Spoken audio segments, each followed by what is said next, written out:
最亲爱的阿公，阿光的爷爷是一个和蔼可亲的老公公。爷爷常常陪着阿光做许多事情。爷爷常常说故事给阿光听，但是爷爷同一个故事讲了好多遍，却忘记自己曾经说过。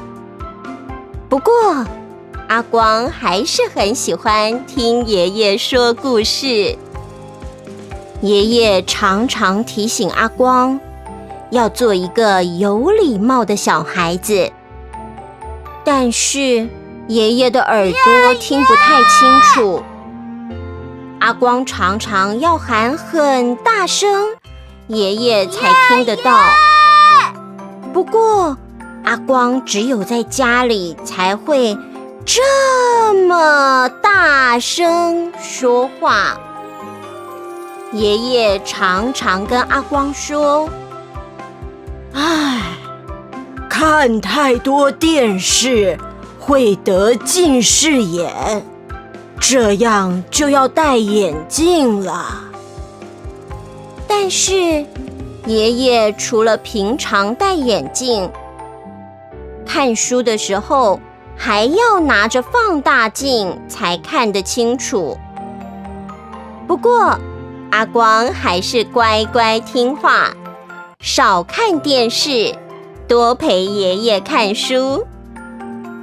爷爷常常带着阿光去散步。有一次走累了，在公园坐着休息。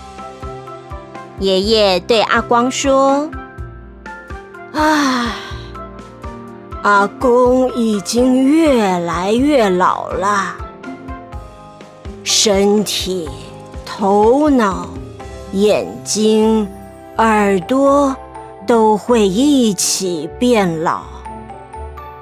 如果有一天我记不住阿光的名字了，眼睛看不清楚阿光了，怎么办呢？”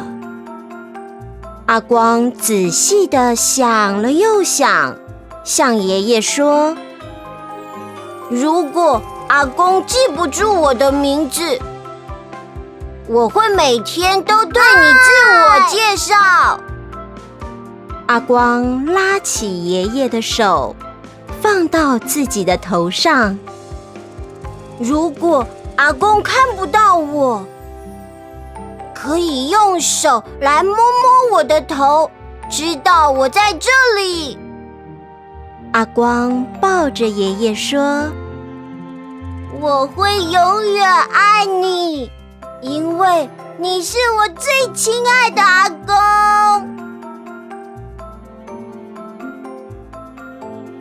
好棒！故事读完了，小朋友，你想要分享故事给你的哪个家人？爷爷把卡片拿给家人看，说说故事吧。